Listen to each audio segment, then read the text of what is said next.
Imaginez. Vous voyez la carte des États-Unis. Et imaginez que les Russes ou les Chinois organisent une structure d'alliance et que dans cette structure d'alliance, qui permet des mouvements de troupes, qui permet éventuellement même de mettre des missiles nucléaires. Ça s'est passé à Cuba. On met ça à Cuba ou au Mexique ou au Canada. Qu'est-ce que diraient les États-Unis? Peut-être qu'ils seraient un peu énervés. Vous dites que le point de vue russe est légitime. Exactement. Bon. Je dis que le point de vue russe est légitime. Où est-ce que ça nous compte? Ça ne veut pas dire que je dis que Vladimir Poutine a toujours raison. Ça ne veut pas dire que je dis qu'il faut se coucher aux pieds de Vladimir Poutine. Ça veut dire qu'il faut comprendre le point de vue de Vladimir Poutine. Il n'est pas normal qu'on envisage, je vais être clair, qu'on envisage l'entrée de l'Ukraine dans l'OTAN. Il n'est pas normal, il n'est pas admissible, même si les Ukrainiens le veulent. Mais pour le moment, c'est finalement pas la question. Mais si, c'est la question de fond, cher Ruth Elkrier. Non, la question, c'est l'invasion éventuelle. Non, mais ça, c'est ce qu'on veut vous faire croire. Ah bon? Mais oui, pardonnez-moi. C'est ce qu'on veut vous faire croire. La question, elle est là. La question, c'est qu'il y a 30 ans, Monsieur Bush, père, avait promis à M.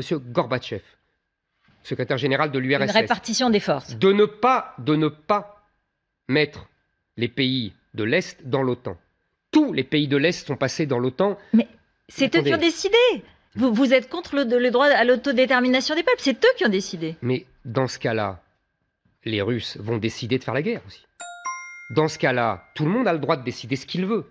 Si on ne tient pas compte de la géographie des uns et des autres, si on ne tient pas compte de l'histoire des uns et des autres, et des nécessaires et des légitimes demandes de sécurité, c'est tout à fait normal. Emmanuel Macron n'est plus crédible aux yeux de Vladimir Poutine, parce qu'il a trop changé d'avis. Le « en même temps » le tue.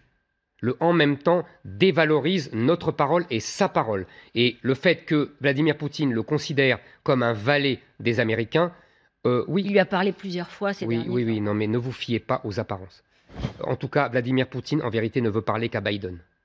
Et il ne veut parler qu'aux États-Unis, parce qu'il n'a plus confiance dans les Européens, parce que les Européens sont sujets des États-Unis. Et vous savez pourquoi on est sujet des États-Unis? Tout simplement pour deux raisons. D'abord parce qu'on ne veut jamais quitter les Allemands, et que les Allemands nous ramènent toujours sous la soumission des Américains. Et que deuxièmement, comme nous sommes dans l'OTAN, comme nous sommes dans le commandement militaire intégré de l'OTAN, nous sommes considérés par les Américains comme des valets.